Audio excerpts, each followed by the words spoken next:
He opened the door halfway, thought maybe it was the dog scratching again, but there she was, small, sharp-eyed, silent. Her dress hung off her like someone else had worn it first. She didn't blink, didn't step back, just stood there with something tight in her fist. "You lost?" he asked. "Nothing." "You need something? Food, water?" Still nothing, just her eyes. Then she raised her hand, uncurled her fingers slowly, held out the broken chain. A pocket watch, tarnished and cracked, swung from it. He didn't breathe. "Where'd you get that?" he asked. She looked up, said nothing. He stepped forward, snatched it gently, like it might vanish. The crack in the glass, the chip near the crown. His thumb ran along the spot where the initials were half worn off. It was his father's. No doubt. That watch had gone into the ground 20 years back, tucked inside his coat pocket before they nailed the box shut. He looked down at her hand, dirt packed beneath every fingernail. "You dig this up?" he asked. She didn't nod, didn't flinch, just wait. "You with someone? Somebody drop you off?" Nothing. He rubbed his jaw, glanced at the horizon. Empty, silent. The air didn't even move. "You can come in," he said. "For now." She walked past him like she'd been there before, sat at the table, didn't reach for anything, just placed both hands flat, like waiting on judgment. He closed the door, locked it, felt foolish for doing it, but didn't stop himself. He set the watch on the shelf above the fireplace, far from her, far from himself. "What's your name?" She didn't speak. He leaned against the counter, arms folded. She didn't look scared, didn't look lost, just empty, like all the things a child was supposed to carry had already been taken. "Are you hungry?" She nodded once. He cracked 2 eggs into the pan, pulled some stale bread from the tin, fried it in silence. Her eyes followed each move like a ritual she'd watched before. When he placed the plate in front of her, she ate slow, neat, not like someone starving, more like someone remembering how. He sat across from her, watched the lines of dirt on her arms, the faded scrape on her cheekbone. There was no coat, no shoes, just that thin dress and the quiet. "Did you sleep outside last night?" She nodded again. "You from around here?" No response. "Anyone looking for you?" She shook her head. He ran a hand through his hair. I looked at the watch again. Still there, still ticking. That part made his throat tighten. "Do you know who that belonged to?" She looked at the shelf. I stared for a long time, then turned back. "He said it would lead me," she whispered. His stomach dropped. "Who said that?" She didn't answer. "You talk now, but won't tell me that." She shrugged. He leaned forward. "Listen, that watch got buried with a man I used to hate. If you're here 'cause of him, you picked the wrong door." "He said you weren't like him," she murmured. The room felt smaller, tighter. "You knew my father?" She didn't move. "You knew him," he pressed. She nodded. "Once." Then I looked down again. "That's not possible," he said. "You're barely 10. "He wasn't dead when they said he was," she said. He stood, chair scraped back. "Don't say things like that." "He kept talking in the dark," she said. I just listened. His hands shook. He didn't like the way her voice sounded, like a grown woman had been folded into that little frame. "All right," he muttered. "You sleep here tonight. Then I'll figure out who you belong to." She didn't argue. He set up the couch, brought out a blanket, left the lamp on low, sat in the kitchen long after she lay down. I watched her not move, not toss, just stare at the ceiling like the darkness was telling her secrets. The watch ticked loud in the quiet. Every second sounded like it was counting backward. In the morning, he expected her to be gone, but she was still there, sitting at the same spot, watching the fire like she'd always lived there. He poured coffee. She didn't ask. Just wait. "You have a name?" he asked again. She looked up. "I don't remember the one they gave me." "Is that so?" She nodded. He sipped, burned his tongue, didn't flinch. "I don't like ghosts," he said. "If you're one of them, say it now." She reached into her pocket, pulled out a folded square of cloth. "Unwrap it slowly." Inside, a piece of wood, carved, thin, splintered at the edge. It had his mother's name on it, the one from her grave marker that washed away in the flood. He never told anyone he'd carved it himself. I hadn't seen it in years. "I ain't a ghost," she said, "but I come from one." His chest ached. He didn't speak, just reached for the chair. Sit down heavy. Something old had just come back in, dragged itself through the door without asking. He didn't tell her to leave, and she didn't ask to stay. She placed the pocket watch on the table like it belonged there. He didn't look at her, just stared at it. The same crack down the glass, the same weight, even from across the room. He kept his hands flat on the counter, didn't move, didn't reach for it. She didn't speak, just waited for the food. He slid the plate toward her. No fork. She didn't ask. Tore pieces with her fingers. Ate slow, silent, like she'd done it in places colder than this, places with no name. He sipped his coffee, kept glancing at the watch. Couldn't hear it ticking, but he knew it did. It always had. Even underground, even after everything. You sleep? He asked. She nodded once. Keep chewing. You dream? No, she said. He didn't ask more. Didn't know if he wanted to hear the kind of dreams a girl like her might have. She finished half the eggs. Left. The crust. You have a family? He said. She wiped her fingers on her dress. You gonna answer or not? I don't think so. You don't think? No one ever came back, she said. He looked at the fire, let that hang between them. She got up, walked toward the hearth, stared at the chair that leaned a little to the left. She'd never seen a photo, never asked, but she walked right to it. Is this his? She asked. He didn't answer. She bent down, picked up the watch, moved carefully, placed it on the armrest like she'd watched him do it once. It still ticks. He stepped forward. Don't touch that. She stepped back. Sorry, she said. He sat on the arm of the other chair. I looked at the fire, not her. That's where he sat. She nodded. I know. No, you don't. I do. He turned. You saw him? She shrugged. He talked when he thought no one was listening. When? All the time. Where? Underneath. He leaned forward. Under what? She didn't answer, just sat on the floor, arms around her knees. Sometimes he cried. He shut his eyes. You're making it up. No. He was a hard man. Didn't cry. He did. Then you're wrong. She didn't flinch, just stared at the fire like it told the truth better than he ever could. He stood, paced once, then again. His boots thudded against the old wood. He hated the way the house felt now, alive, like it had waited for this. Will he ever say my name? He asked. She nodded. When? When he got tired. What did he say? She looked up. He said he failed you. He stopped moving. Said he gave you something that didn't come off, she said. He walked out of the room, into the kitchen, stood at the sink and ran cold water over his hands. They shook, not from the cold, just memory. It came too fast, too sharp. He saw the night the box went down, the way the dirt fell on top like it couldn't wait to bury the truth. She stayed by the fire. When he came back, she hadn't moved. I used to sit there, he muttered. When I was small, before I knew better, he said you were the only thing he got right. He didn't get nothing right. She turned. Then why'd you keep the chair? He didn't answer. The room creaked. How settling. Or something else. She curled up tighter, watched him like he might disappear if she blinked too long. You know about the well? He asked. She nodded. It's dry now. Have you been there? She nodded again. There's nothing left in it. There's a root. He stared at her. What kind of root? Thick. Splits in the middle. Wrapped around a hook. He didn't speak. I didn't pull it, she said. Didn't feel right. He sat back down, rubbed his face with both hands. How long are you going to stay? She shrugged. Until it's done. What's done? I don't know yet. He leaned back, stared at the ceiling. That's not how things work. They do now. The fire snapped. Wood shifted. He looked at her. For the first time, I really looked. You know how he died? He asked. She shook her head. He died small, he said. That's what I remember. Small and quiet. Like he wanted to leave without anyone seeing. She blinked. He didn't leave me nothing.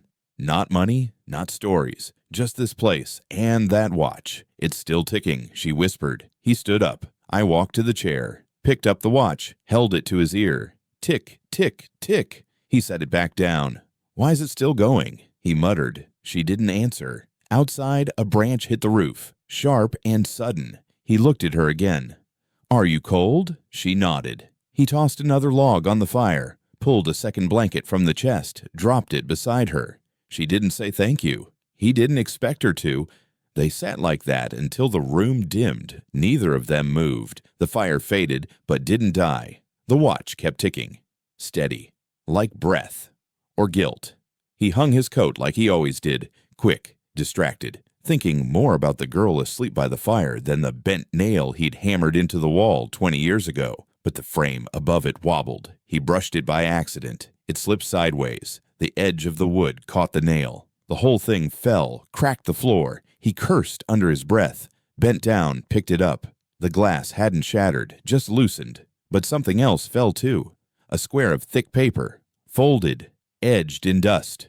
He froze. I picked it up slowly. I turned it over. His father's name was scratched across the back in the same heavy, slanted handwriting he hadn't seen since the funeral. Below it, a wax seal, deep red, unbroken. He stood there with it, unmoving. The fire popped. The girl stirred, but I didn't wake up. He slipped the envelope into his coat pocket, stepped outside. The cold slapped him awake. He walked to the porch rail, sat down hard, held the letter in his lap for a long time before sliding his thumb beneath the wax. It cracked clean. He unfolded the pages. Only one line was written across the top. "If this finds you, I was wrong about what I buried." He read it twice. Then again. Then he stopped. He folded it shut, pressed the seal back together with shaking fingers. Behind him, the door creaked open, bare feet on wood. She didn't speak, just stood near the threshold, watching.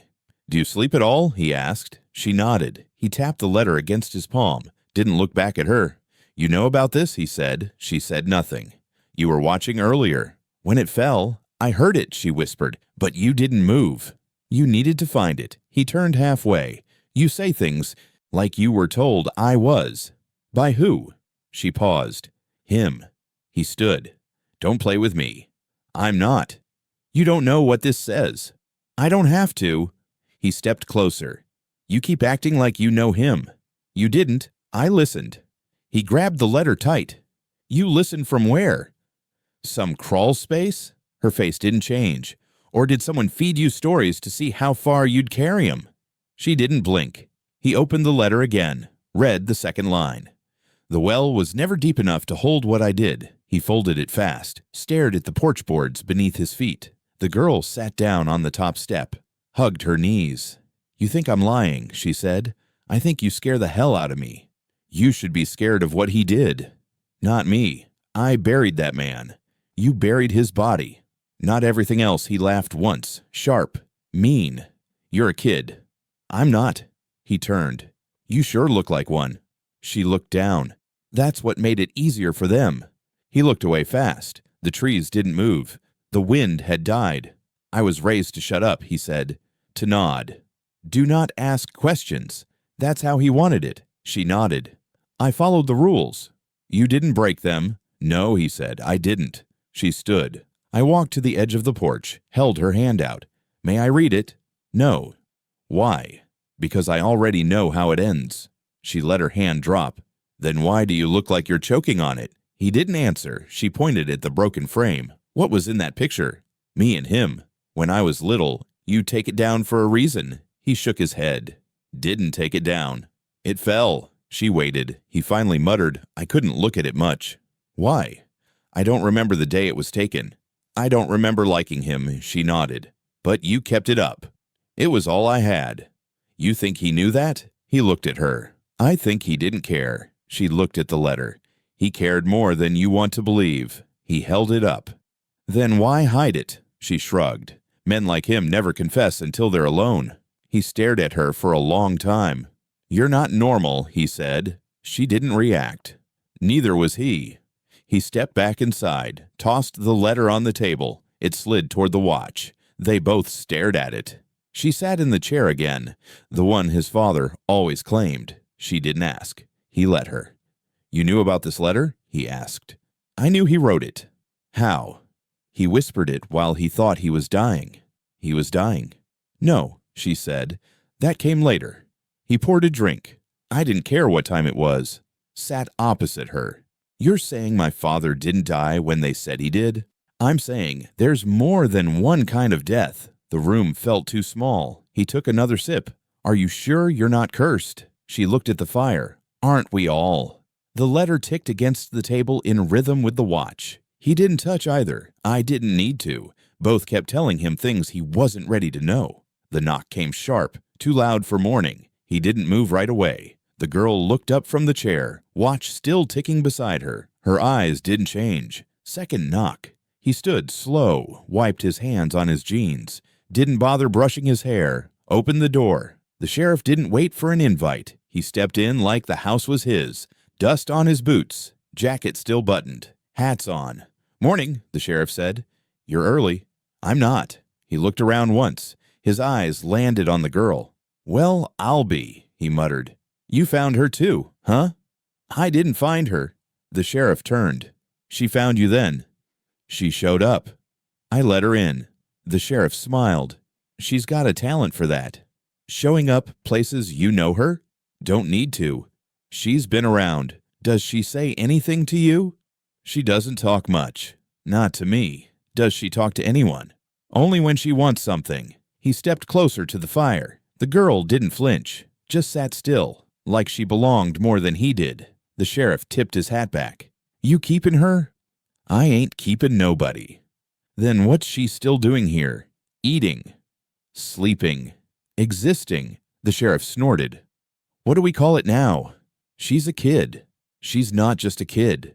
He leaned against the wall, let his hand rest near the holster. "You come here for coffee or you want something?" he asked. "I want to know what she told you." "She hasn't said much." "She will. I'll let her speak when she's ready." "Is that so?" "Yeah." The sheriff crossed his arms. "She's been in 4 houses now. Always alone. Always leaves something behind. Like what?" "Bits, stories, scars. She's not hurting anyone." "Not yet." He looked at the girl. "You remember me, don't you?" She didn't answer. "Thought so." He turned back to him.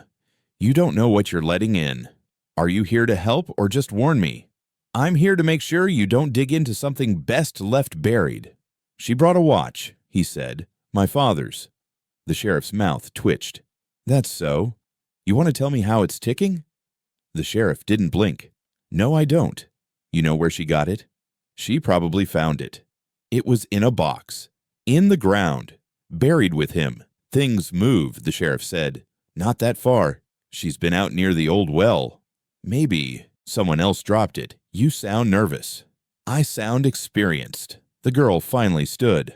Both men turned. She walked to the table, picked up the letter, hold it out to the sheriff. He stared at it. "I don't want that." She didn't lower her hand. He looked at her like she was holding a snake. "Where'd you get it?" "Behind the picture," she said. "Why'd you take it out?" So he'd read it. The sheriff looked at him. "You read it?" He nodded. And I'm not sure I ever knew him." The sheriff stepped back. "Then don't start pretending you do now." "You seem to know more than I do." "I know enough." "You know about the barn?" The sheriff's jaw tensed. "What barn?" "You know. That place burned." "Not all of it." The girl sat again. The room went quiet. The sheriff looked down at the fire. "Some folks died thinking they had secrets. Others die because they couldn't keep 'em. Are you here to threaten me?" "I'm here to warn you." "Have you ever seen that ledger?" he asked. The sheriff didn't answer. "Names, dates, payments." "I said stop." "She said you've got a scar." "That little girl's got a damn imagination."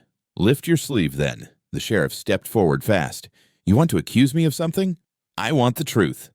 "You don't." "I do." The sheriff laughed. "You're your father's son." "I'm not." "Then stop following his path." The fire popped. The girl watched the sheriff's hand, the one hovering near his belt. He noticed, pulled it away. "You let her stay," he said. "You'll lose more than sleep. She's not what you're afraid of." "She's exactly what I'm afraid of." The sheriff turned. I walked to the door, paused. "She's not a blessing. She's a reminder." Then he was gone. The door didn't close all the way. He stood still. Let the silence return. "She's a reminder," he said. The girl spoke quietly. "Of what?" He looked down. "That some things come back." She nodded. "Only when you're ready." He sat. "I'm not ready." She said nothing. Outside, the wind picked up, blew the door until it clicked shut. The morning passed without a word. He stacked wood by the stove. She sat at the table, her chin resting on her hand. The letters still lay beside the watch. Neither of them had touched it again. He poured coffee. She didn't ask for any. "You want something to do?" he asked. She didn't answer. He slid a pencil across the table, the kind his father used to mark trees before cutting. She looked at it, then reached for the back of the envelope. Slow, precise. She turned it over, flattened it with her palm. I started to draw. Not aimless scribbles, not shapes of boredom. Her hand moved with memory, lines that already lived. Somewhere inside her, he watched her, didn't speak. She started with a circle, cracked edges, a heavy lid, stones stacked around it, some uneven. "Oh well," he muttered. She kept drawing. To the left, she shaded a tall tree, lean, tilted. One branch snapped. On the right, a fence. The boards bent near the middle like someone always stepped there. A gap in the line. He moved closer. Couldn't help it. She shaded the space around the base of the well. Darker. Heavy. "Have you seen this?" She nodded. "You sure?" She kept drawing. "This isn't just a dream?" "No." He stared at the fence, the tilt in the tree, the broken branch. "You've been there." She nodded again. He ran his fingers through his hair. "That place is on the edge of the line," he muttered. "What line?" she asked. "Family land." "What's left of it?" Her pencil paused. "You own it." "No," he said. "Nobody claims it now." "Why?" "Too many reasons. Fires, lawsuits. Nobody wants to talk about it." She finished the sketch, set the pencil down, pushed the envelope toward him. "I slept there," she said. He looked at her. "Where?" "By the tree." Close to the gap, his stomach sank. "That land's poisoned," he whispered. "I didn't drink." "You shouldn't have gone near it." She met his eyes. "Then why was there a child's shoe under the tree?" He froze. "What?" "Tiny. Worn. One lace is missing." He sat down slowly. "Who else knows about that place?" "No one who talks." He looked at the drawing again. "That well's been covered for decades." "Not all the way," she said. "You opened it?" I looked. "What was inside?" "Water." "Shouldn't be." "There was." He rubbed his jaw. "You know how many folks said they saw things around that place?" She nodded. "You believe 'em?" "I believe what I see." "And what was that?" "A rope." He leaned in. "Hanging. Wrapped around something." Then cut. He closed his eyes. Tried not to remember the stories his father used to tell when drunk, about boys who never came home, girls who stopped screaming halfway through the night. "Did you go near the edge?" he asked. I stood over it. "Jesus, I didn't fall." "You shouldn't have gone alone." "I wasn't alone." He stared at her. She didn't blink. He looked at the fence in her drawing. The boards bent just right. "I used to go there," he muttered. She waited. "With him. When I was small. Before things changed. Did he throw something in?" He hesitated. "Yeah," he said. "Once." "What?" "A box." "What kind?" "Small. Wood. He said it held something dangerous." She looked at the sketch. "It's still down there." He looked at her like she'd spoken a curse. "You're telling me you saw it?" "I saw a corner of it. You remember that from a dream." She didn't answer. He stood. I walked to the window, looked out toward the tree line that used to mark the border. "That fence. Why draw the gap?" "That's how I got in." "Have you ever seen anyone else there?" "A man." "What did he look like?" "Big coat. Tall. His hat is too low to see his eyes." He turned around. "You follow him?" "No." "Good." He didn't move. He clenched his fists. "You think you're connected to all this?" he asked. "I don't think so." "Then what?" "I feel it." He nodded slowly. "So do I." She picked the pencil back up, drew a second tree beside the first, smaller, still growing. He watched. "That one yours?" he asked. She shrugged. "You put it there?" "No, it grew." He pointed at it. "This wasn't there when I was young." "Time passed," she said. He looked at her. "How do you know my family?" "I don't." "But you drew this." "I walked it." "In your sleep." She didn't answer. He folded the sketch, slipped it into his pocket. "We're going," he said. "Now." "Soon as I find the keys." "To the truck." "To the gate." She stood. "You think it's still open?" she asked. "I don't know." "You think someone's watching?" "Always." She nodded. "Then we better move fast." He grabbed his coat. The envelope crinkled against his chest. The letter inside whispered like it had waited for this too. The tires crunched through gravel and dry brush. The road had thinned into little more than a memory. He hadn't driven this way in years. The trees grew tighter the farther they went. Shadows came early out here. She didn't speak the whole ride, just sat straight, hands folded in her lap like she knew where they were going, like she was waiting for the land to remember her too. He slowed at the bend where the old line ended. Fence was gone. What remained lay in pieces on the ground, half swallowed by weeds. "You sure it's this way?" he asked. She nodded. They passed the tree from her drawing. "I'm still learning, still broken-limbed." His heart sank when he saw the well, just as she sketched it, covered with warped wood, rotted edges curling back like paper in flame. She opened the door before the truck fully stopped. Boots hit dirt. She didn't wait. "Hey," he called. She walked past the tree, past the well, straight toward the barn. He followed. Grass whipped against his jeans. The place had no color left, just gray wood and the smell of something old rotting in the corners. She stopped at the threshold. He stepped beside her. "Have you been here?" She didn't answer. He pushed the door. It creaked. Hinges fought. Dust swirled in long, slow spirals. The air was thick, sour, like something once lived here but didn't want to be remembered. Inside, broken tools hung where someone left them. Rakes, rope, a rusted branding iron, straw covered the floor like a thin lie. She walked in first, moved to the far left corner without hesitation. He caught up. I looked down. At first, nothing. Then he knelt, pulled at the straw. The boards underneath weren't even. One shifted when he pressed it. "You see this?" he asked. She was already kneeling beside him. He pried his fingers under the edge, lifted. The board came up easier than it should have.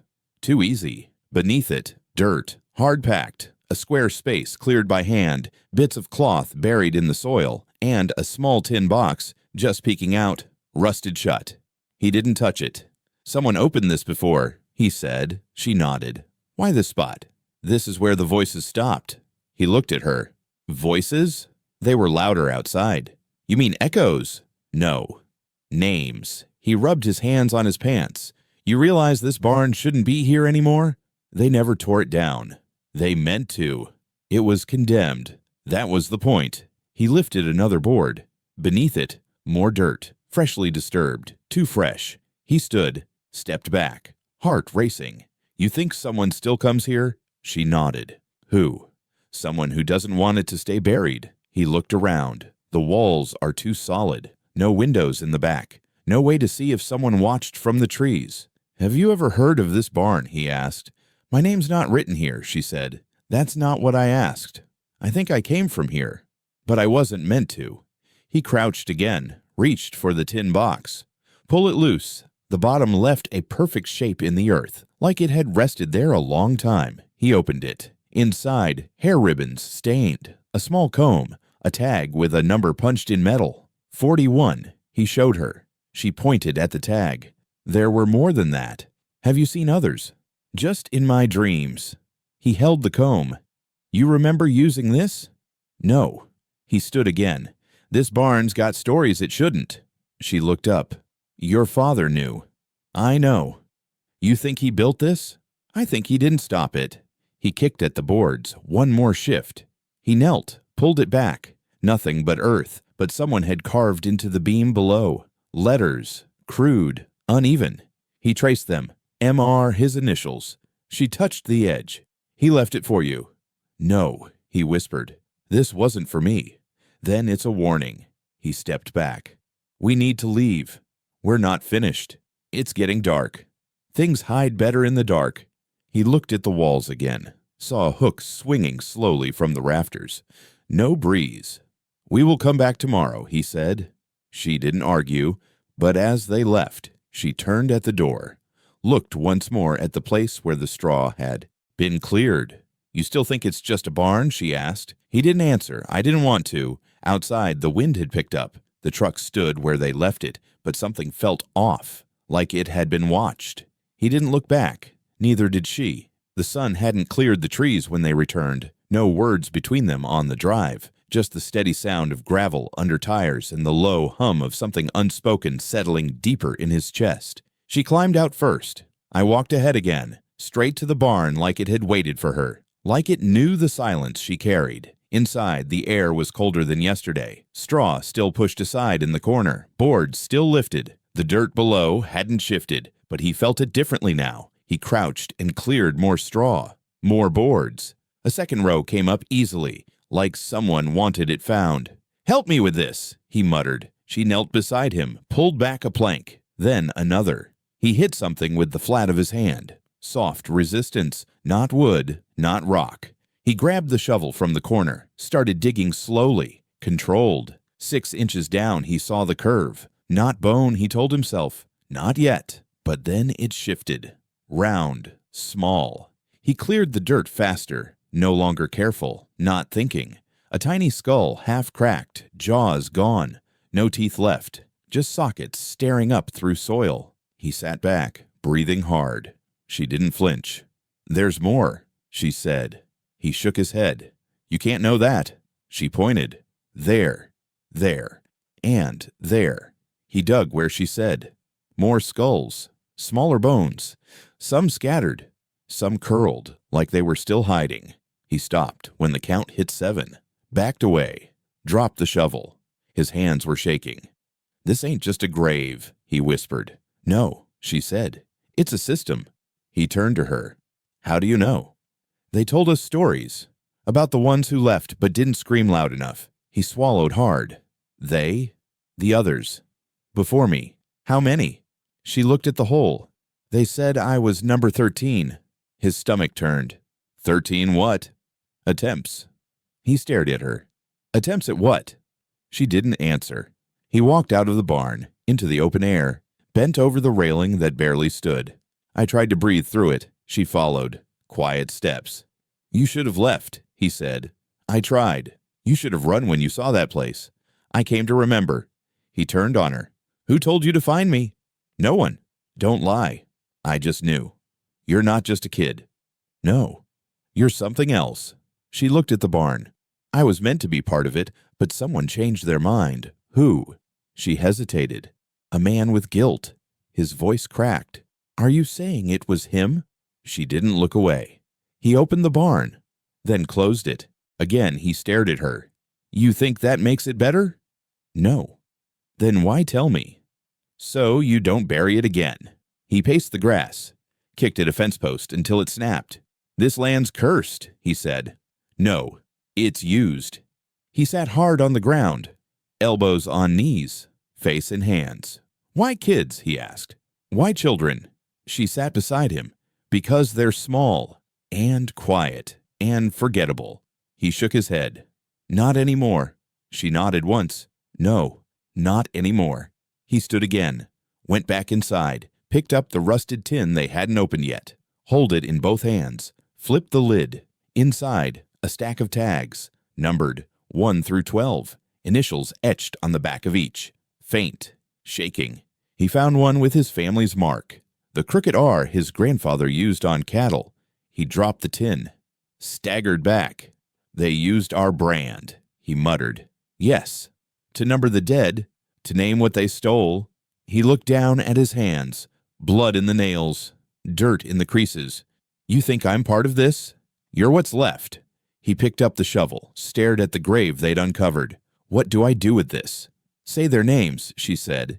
"Even if you never knew them." He nodded. Once, then again. Started covering the bones, not hiding them, just protecting, like they deserved something better than rot and silence. When he looked up, she was already outside, facing the well. He joined her. She held something in her hand, the 13th tag. "I don't want it," she said. He took it from her, held it tight, pressed it against his chest like it could rewrite the past. "They didn't scream?" he asked. "They weren't allowed." He looked back at the barn, at the dirt beneath it, at the fence that didn't close, and knew the land wasn't finished speaking. The house creaked like it had been holding its breath. Dust settled in corners, untouched for years. He hadn't crossed that threshold since before the funeral. The study smelled the same. Old tobacco, dry paper, worn leather. The girl followed, silent, steps light on the warped floorboards. He stood in front of the desk, the one his father used every evening, locked drawers, brass handles. He used to sit outside the door, listening to the creak of the chair, the scratch of a pen. Then silence. He reached under the blotter, felt for the notch, found the hidden groove, pulled. The drawer gave way with a low snap. Inside, a single book, thick, bound in cracked black leather, no title, no dust, like someone had still been using it. He pulled it out with both hands, heavy, set it on the desk, opened the cover. First page, ruled lines, dates written in ink that hadn't faded, neat script. Every entry with a number, then a name, then a word. Some names underlined, some crossed out. A few pages in, columns appeared, weight, age, notes. He flipped faster, pages and pages, girls, boys, no surnames, just initials. Beside some, a price. His throat tightened. He stopped on a name. Elsie. Same as the ribbon, same as the fence marker. He stepped back. God. The girl stood by the door, watching, not blinking. He turned. Did he keep this for himself? She shook her head. For whoever came after. He ran this. No. He recorded it. You're saying he didn't stop it. He tracked it. Yes. He slammed the book shut. The echo rang out like a shot. Why? He said he had to keep count. He stepped closer. Of what? Debt. Guilt. Flesh. He looked down at his hands. Why didn't he burn this? She glanced at the fireplace. Because part of him wanted it found. He stared at her. And what part was that? The part that left me the watch. His voice dropped. He gave that to you? Not directly. Then how? She pointed to the ledger. He said someone would come. And when they did, I'd know if they were like him. And, she tilted her head, you opened the drawer.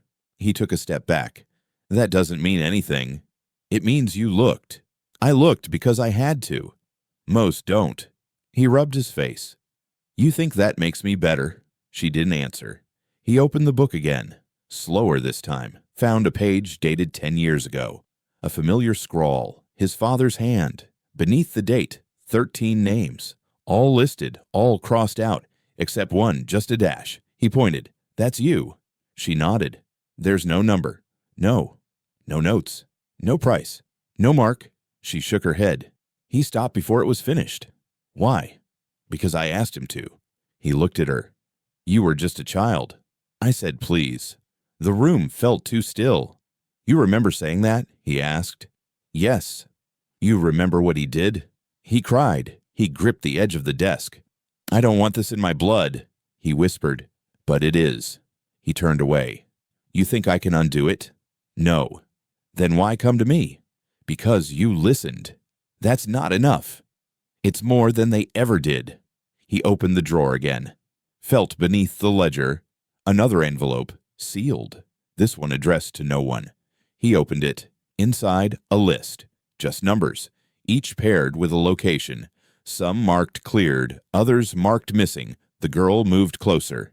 That one, she said, pointing. That's where I came from. He looked at her. You remember? No, but I've seen it. He set the envelope down, sat in the chair, let the ledger rest in his lap like a weight he couldn't drop.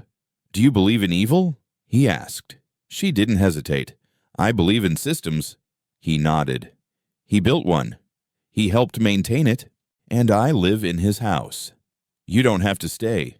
He looked up. Where else would I go? Where the truth doesn't hide. He shut the book. Do you want me to burn it? He asked. No.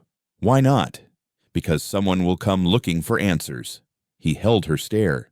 Like you did. She nodded. He stood, walked to the cabinet, pulled out an old satchel, placed the ledger inside, folded the list, tucked it beside it. Then he lifted the watch from the mantel, held it to his ear. Tick, tick, tick. She said it stopped when he died, she whispered. It didn't. He handed it to her. She didn't take it. I don't want to carry time, she said. Then I will. He slipped it into his coat pocket. The tick followed them out of the study. He locked the door behind them, but the weight in his hands said it was never truly closed. Not anymore. They walked the path without speaking. The air was heavy, not just with heat, but with something slower, older, the kind of silence that settled deep in the lungs and stayed there. He carried the satchel, ledger tucked tight inside, The weight hadn't lessened since he closed the desk drawer. If anything, it grew heavier with every step they took toward the line. She stayed ahead of him, boots slicing through the tall grass like she'd walked this route every morning of her life. Maybe she had. The barn stood crooked on the horizon, still whole, still wrong. The well waited beside it, lid untouched, but she veered off before they reached it, toward the fence line. He followed. "You sure?" he asked. She didn't respond. They reached the edge of the clearing. He scanned the wire, rusted, bowed in the middle, and saw it. A strip of red, tied tight, faded to brown near the ends, but still red near the knot. It fluttered when the wind picked up, like it still remembered being placed there. "That's yours?" he asked. "No," she said. "Then who—" "Look." She crouched beside the base of the fence, brushed back the weeds, fingers careful like she already knew what she'd find. There, just beneath the dirt line, was a piece of wood, thin, burned at the edges. He knelt beside her, used his pocket knife to clear more of the soil. The marker came free with a soft snap.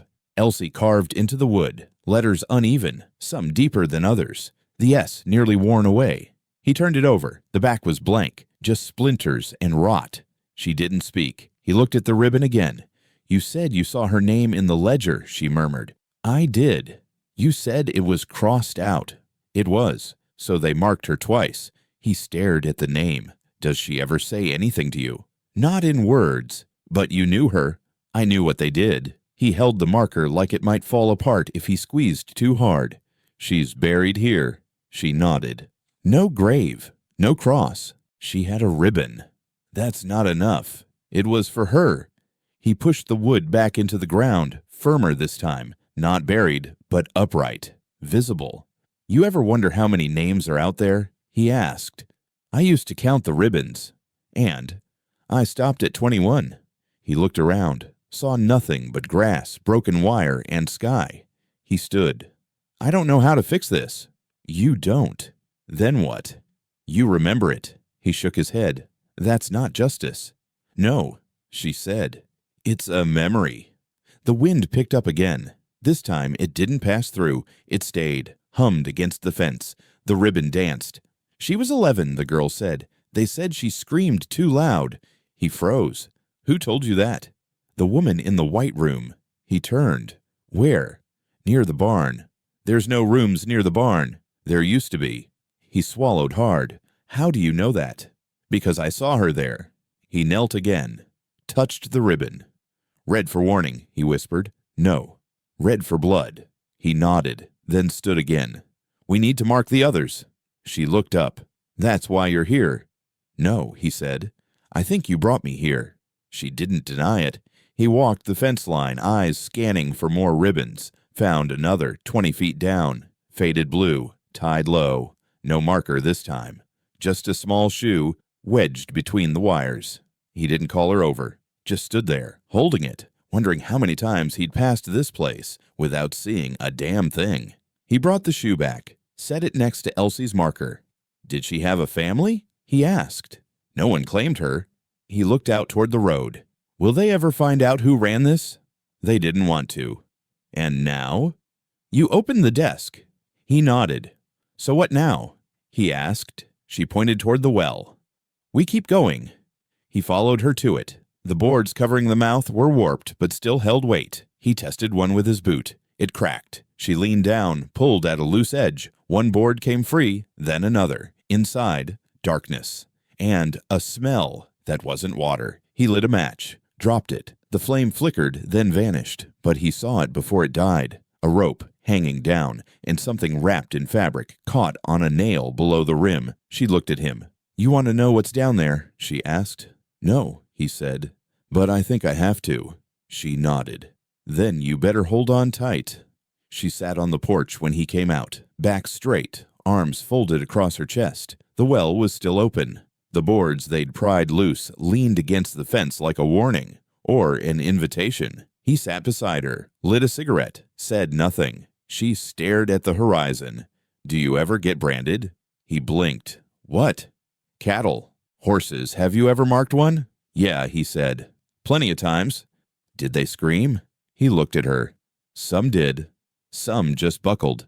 She turned, pulled her collar down, slid the fabric off her shoulder. The scar was pale now, faded against her skin.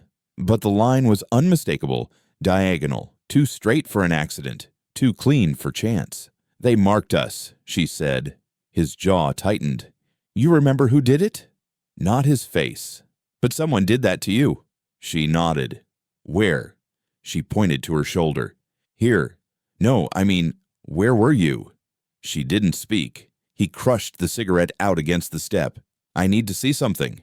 She didn't ask where he was going, just pulled the shirt back up, like it had always been meant to cover things no one should have seen. He drove to town fast, took the back roads, didn't stop to think it through. The sheriff's truck was parked outside the station, same spot as always. Tires flat with dust, rifle still mounted behind the seat. He walked in slowly, calm, wiped the sweat from his palms onto his jeans. The sheriff sat at his desk, paperwork scattered, radio hissing low. "You got something else to say?" the sheriff asked without looking up. "I have a question," he said. The sheriff glanced up. "You look tired. Found something out by the old fence. Did you know? A name. Lots of those out there. Elsie." The sheriff's pen stopped. He looked up again. "Never heard of her. Have you ever worked with cattle?" "Once or twice." "Do you ever get a branding scar?" The sheriff leaned back. "What is this about?" "Mind lifting your sleeve?" The room went still. "Excuse me," the sheriff said. "You heard me." "That's a hell of a question. You got something to hide?" The sheriff stood, slow, took off his jacket. "You want to know if I got one?" "I want to know where." The sheriff paused, then unbuttoned the cuff of his left sleeve, rolled it up halfway. Nothing. "You done?" he asked. "Right side," he said. "Shoulder." The sheriff didn't move. "You going to show me?" The sheriff stared at him. Then, like it didn't matter anymore, he rolled the other sleeve back, shrugged his shirt to the side. There it was. Same angle, same placement. Scar. Older, deeper, raised like it healed wrong. Satisfied, the sheriff said nothing. Let the shirt fall back into place. "She's got one too," he said. The sheriff sat. "She says how?" "She doesn't need to." The sheriff lit a cigarette, blew smoke out the corner of his mouth. "You think this means something? You were part of it. I was raised in it. That's not an excuse. It's true. She was number 13. The sheriff looked away. "You kept the count," he said. "I kept the peace." "With what? Fire and rope?" "With silence." He stepped forward. "You marked children. I followed orders." "From who?" "You know damn well." "My father." "Among others." "You marked her." "I don't remember her." "But you did it." The sheriff nodded once. "She was meant to disappear," he said. "She didn't." "No, she didn't. She came back with his watch." "She came back to haunt you." "She came back to finish it." The sheriff stood again. "You think this ends with me?" "I think it begins." The sheriff stepped closer. "What are you going to do? Drag us all out by name?" "I'll start with the ledger." "You don't have the spine." "I have her." The sheriff exhaled. "Then God help you both." He left without another word. Outside, the sun burned harder than it should have. The light is too bright, shadows too short. He drove back slowly. The girl still sat on the porch. Same spot. "You were right," he said. "I know." "He has a scar." "They all do." "Do you remember him?" "No. But I remember what he smelled like. He didn't ask." He sat beside her. "They branded you like stock," he said. She nodded. "Why?" "To count. To claim. Who gave the orders?" "You already know." He looked down at his hands. "Are you afraid?" she asked. "No." "You should be." He nodded. The wind picked up. Ribbon flapped in the distance. "They're not hiding anymore," she said. "No," he whispered. "Neither are we." He didn't speak when he loaded the gas cans into the truck bed. Didn't explain, didn't ask. She stood on the porch and watched him tie them down with a frayed rope. Her face didn't change. She didn't stop him. He drove faster than usual. Wind flattened the grass. The tires bounced hard at the ridge, but he didn't slow. The barn stood ahead, crooked and waiting, the roofline jagged like broken teeth. The well was still open beside it. The boards they'd pulled were scattered now, like something had moved through them in the night. He parked in silence, stepped out, grabbed the cans. She followed. "You sure?" she asked. "No," he said. He walked toward the barn. Gasoline sloshed in the can. The smell hit strongly as he unscrewed the lid. She stood in the doorway, watching. He poured a wide line across the threshold, then more across the walls, letting it soak deep into the splintered grain. He poured over the straw in the corner, over the loosened floorboards. It soaked into the dirt. She didn't say a word. He lit a match. Hold it over the stream. Let it drop.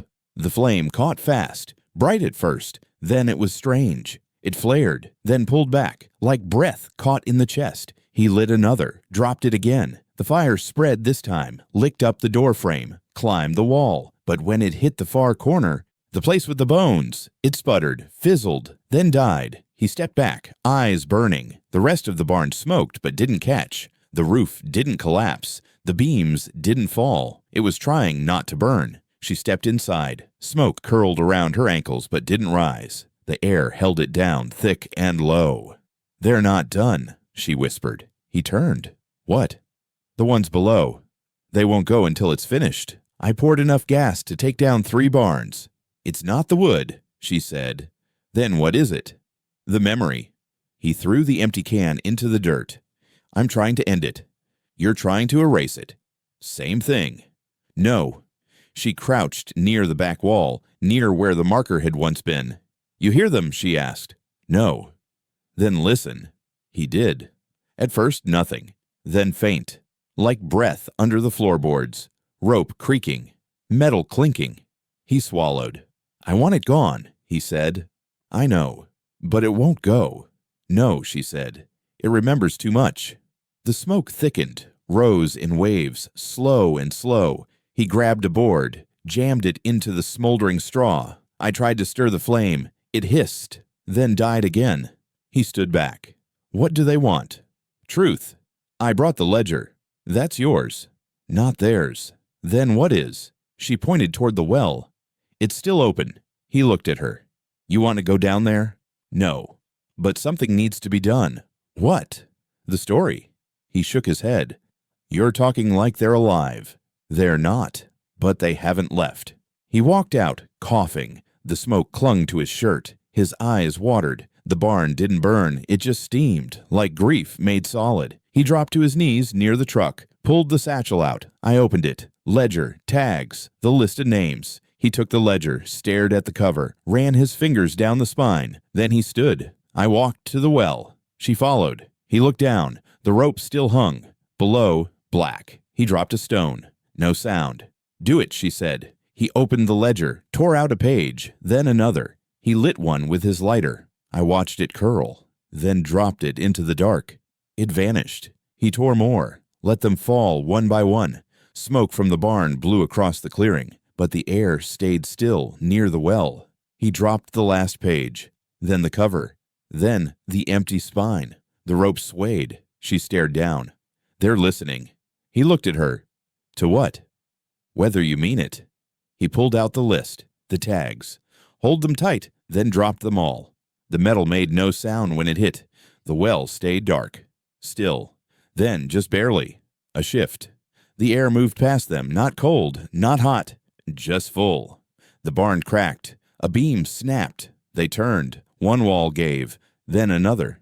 The smoke turned black. This time the fire caught, climbed high, screamed into the sky. He stepped back, shielding his face. She didn't move. The barn burned like it meant to. She looked at him. "Now they believe you." He didn't speak. Ash floated around them. One ember caught her hair. She brushed it away. "They're gone?" he asked. "No, just quiet." He stared at the flames. "They'll come back." "If we forget." He nodded, then turned toward the road. She followed. The morning came slowly. Smoke still hung over the field, rising from what was left of the barn. A black line against the sky. Steady, quiet. The air smelled like memory, not fire, just what had been burned out of it. He sat on the steps, coat draped over his shoulders, boots still wet with dew. The well was sealed now. He'd nailed the boards back down with his own hands, cut across from the old fence rail, and planted it into the earth beside it. Not a grave, not exactly, but something to mark that Silence had lived there once. The porch creaked. He didn't turn. She stepped out barefoot, wrapped in a quilt. Her hair was messy, eyes sharp. In her hand, the pocket watch. She held it like it weighed more than it should. "It's still ticking," she said. He nodded. "Yeah." She moved beside him. "I didn't sit still, just stood there in the doorway with the watch dangling from the broken chain, its face catching the morning light. "You're not him," she said. He looked up. "I know. But you carry what he did." He stared at the well in the distance. "Feels like I always did." She stepped off the porch, walked through the grass, quilt trailing behind her like a shroud. He followed, slow. The fire had left little. No walls, just blackened earth and twisted nails. The ground still smoked in places, thin trails rising like breath. She stopped at the center of what used to be the barn, bent down, dug a small hollow with her hand. He watched her place the watch in the ashes. "I don't want it anymore," she said. He stayed quiet. "I thought it was a compass," she continued, "that it would lead me to someone different." "It did," he said. She looked at him. "Did it?" He didn't answer. She pressed the ash over the watch, covered it slowly, like tucking something in, then stood, the spot marked by nothing but a darker smear in the soot. She turned toward him. "You know my name?" she asked. He shook his head. "Me neither." He stepped forward. "You want one?" "No." "Why not?" "I'm not starting over." "Then what are you doing?" "Leaving it." He nodded. "You got someplace to go?" "Not yet." He looked at the sky. "A storm might roll in. I've walked through worse." He looked down at her bare feet. "You'll need shoes." She nodded. "You got any that don't belong to ghosts?" He smiled. "Just barely." "Maybe," he said. They started walking back. Halfway up the hill, she paused. "Your name's Micah," she said. He turned. "How'd you know that?" I remembered. He swallowed. "You never said it before." "I wasn't ready." "And now?" "You lit the fire." He looked at the smoke curling behind her. "You think that made things right?" he asked. "No," she said, "but it made them real." They kept walking. The porch creaked again when they stepped back on it. The house hadn't changed. Still old. Still too quiet. He opened the chest by the door, pulled out a pair of worn boots, scuffed, torn laces. "These'll do," he said. She slipped them on. "Didn't say thanks." "I didn't need to." He poured water into the basin, washed the soot from his hands. I watched the water turn black, then still. She watched him. "Do you ever want to forget?" she asked. "Every day." "Think you will?" He shook his head. "Not anymore." She reached into the quilt pocket, pulled out a tag. Bent, number 13 etched into the metal. "I kept this," she said. Didn't know why. "Maybe to remember," he said. "No," she whispered. "To forgive." She handed it to him. He didn't take it. "You keep it," he said. "I already did." He sat down on the porch, looked out across the field. "The place feels different," he said. "It is. Still haunted, though." "Yeah." She sat beside him. They didn't speak for a long while, just watched the smoke rise slower, thinner, like it had less to say now. He reached into his pocket. Nothing was left there, just lint, dust, no watch, no weight. "I think you saved me," he said. She looked over. "You think I came for you?" "You didn't." She shook her head. "I came to bury something." "And did you?" She looked toward the barn. "Not yet." "But I will." He nodded. "Are you staying long?" he asked. "No." "But you'll come back?" She didn't answer. I didn't need to. She stood. I walked down the steps, then turned, just once. "Goodbye, Micah." He felt his name hit him like a truth, like something earned. He stood, nodded. "Goodbye." She walked down the road, smoke behind her, sky ahead. Dust curled at her heels. Micah watched until she was in shape in the distance. Then he sat back down and let the quiet settle in. Not like a ghost, but like something finally at rest.